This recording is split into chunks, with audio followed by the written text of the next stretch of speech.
Oke, selamat pagi. Sebelum kita mulai kelas kita, mari kita berdoa. Bapa di surga, Bapa yang baik, saat ini kami akan mempelajari firman Tuhan. Tolong kami agar kami boleh mengerti dan boleh mengikuti, menuruti setiap kehendak Tuhan dan keinginan Tuhan. Bantu kami supaya kami boleh belajar dengan benar, ya Tuhan. Di dalam nama Tuhan Yesus kami telah berdoa. Amin. Kita akan melanjutkan pelajaran kita tentang tanduk kecil. Daniel pasal 7. Siapa tanduk kecil itu? Kita sudah belajar di pertemuan-pertemuan sebelumnya. Digenapi oleh keberadaan dari kepausan yang memimpin gereja Katolik Roma pada zaman yang dahulu kala. Tanduk kecil berkuasa mulai dari tahun 538 Masehi sampai tahun 1798 Masehi. Selama 1260 tahun. Salah satu tindakannya kita sudah belajar di pertemuan sebelumnya. Tetapi pada saat ini kita akan mempelajari juga tindakan dari tanduk kecil yang sangat kontroversial berdasarkan Alkitab dan juga sejarah. Yaitu mengubah waktu dan hukum dari dalam Daniel 7 ayat 25. Daniel 7 ayat 25.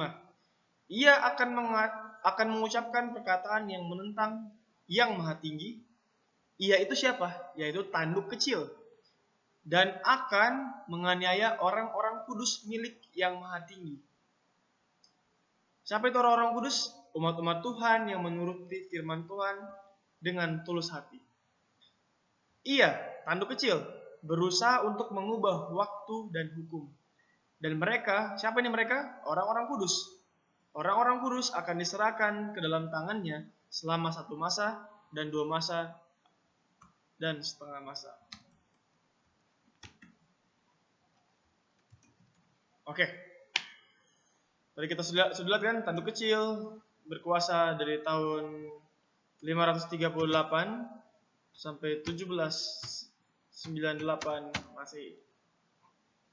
Kita akan membahas singkat, semoga ini dapat jelas mengenai apa itu mengubah waktu dan hukum berdasarkan sejarah.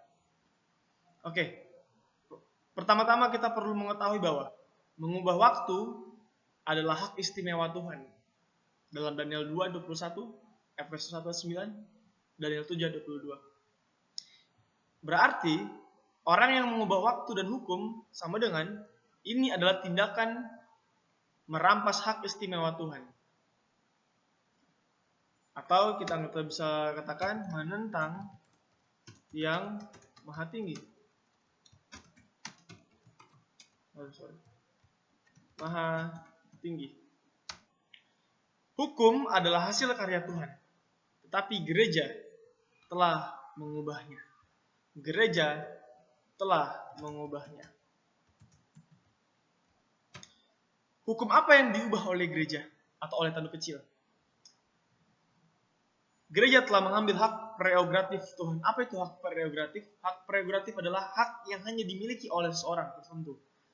Hak yang hanya dimiliki oleh Tuhan diambil alih oleh gereja di bawah kekuasaan tanduk kecil. Yang saya maksudkan gereja adalah gereja am. Apa itu gereja am? Gereja yang pertama, yaitu Katolik Roma. Ini adalah gereja yang pertama. Mengubah waktu dan hukum. Mari kita lihat hukum apa aja yang diubah. Gereja Tuhan dengan hikmatnya telah menetapkan bahwa perayaan hari Sabat harus dipindahkan kepada hari Tuhan. Gereja Katolik dengan hikmatnya telah menetapkan bahwa perayaan hari Sabat harus dipindahkan kepada hari Tuhan. Apa itu hari Tuhan? Minggu adalah hari Tuhan. Karena Yesus bangkit pada hari Minggu. Yesus bangkit pada hari Minggu, oleh karena itu hari Minggu disebutkan sebagai hari Tuhan. Dalam Katekismus atau Catechism of Council of Trent. Ada catatannya, ada sumbernya. Oke, Catechism ditulis atas perintah Konsili Agung dan dicetak atas pengawasan Paus Pius kelima. Sampai zaman Paulus, orang Kristen masih memelihara Sabat, Sabtu sebagai hari kudus. Jadi gereja Katolik pun mengakui bahwa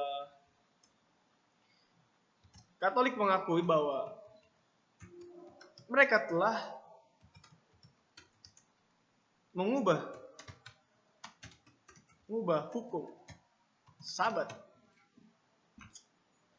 Sejarah pemeliharaan hari Minggu.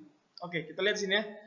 Catatan historis tentang pemeliharaan hari Minggu yang pertama oleh orang-orang Kristen terdapat pada Epistle of Barnabas pasal 15, pada First Apology pasal 67, Justin Martin yang terlibat pada tahun 150 Masehi.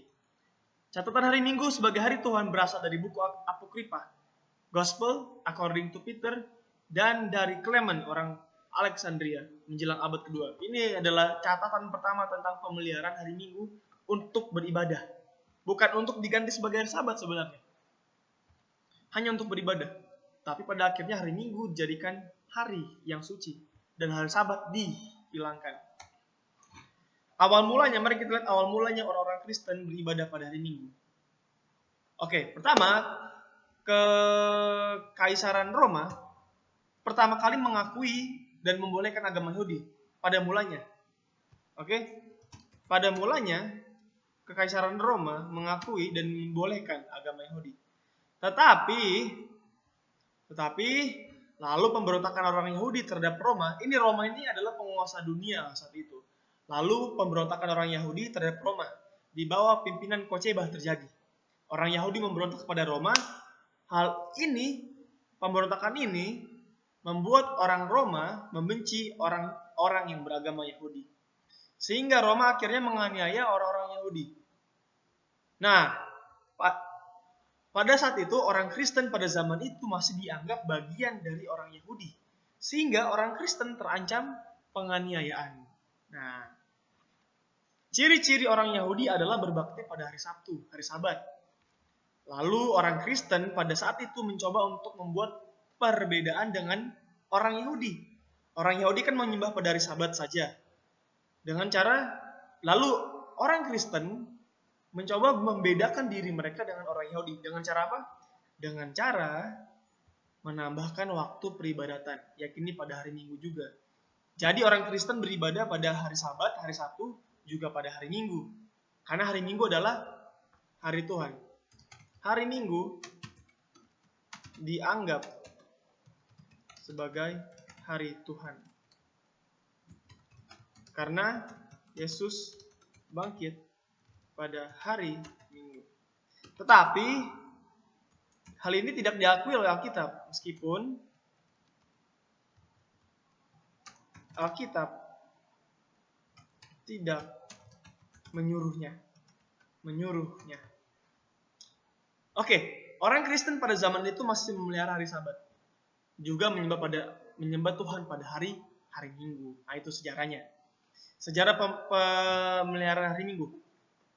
Tindakan resmi Gereja Katolik pertama-tama yang mengakui memindahkan kesucian Sabat ke hari Minggu ditetapkan pada Konsili Laodikia pada tahun 336 Masehi. Peraturan pada kanon 29 dari Konsili Laodikia itu menetapkan orang Kristen tidak boleh mengyahudikan. Orang Kristen tidak boleh mengyahudikan dan menjadi malas pada hari Sabtu. Tetapi harus bekerja pada hari Sabtu, hari itu. Tetapi hari Tuhan, hari Minggu, harus dihormati dengan cara istimewa. Dan sebagai orang Kristen, kalau memungkinkan jangan bekerja pada hari Minggu. Jadi, orang Roma, orang Katolik, menyuruh orang Kristen tidak boleh mengyahudikan orang dengan cara menyucikan hari Sabat lagi. Dan hari Sabat harus bekerja, nggak boleh malas. Ini katanya orang Katolik pada zaman itu. Tercatat di dalam Konsili Laodikia. Ini ada dokumen resminya dicatat di tahun 336 Masehi. Oke, sejarah pemilihan hari Minggu. Jika mereka kedapatan mengyahudikan, mereka harus dijauhkan dari Kristus. Apa sih maksud mengyahudikan? Mengyahudikan artinya menyuruh orang untuk beribadah pada hari Sabat. Dasar perintah pemeliharaan hari Minggu didasarkan pada anggapan bahwa pemeliharaan hari Sabtu sebagai alat untuk mengyahudikan. Sebenarnya ini salah. Tidak ada mengyahudikan. Pemeliharaan hari Sabat adalah perintah langsung dari Tuhan yang tercatat dalam Alkitab, dalam Keluaran 20 ayat 8. Nah,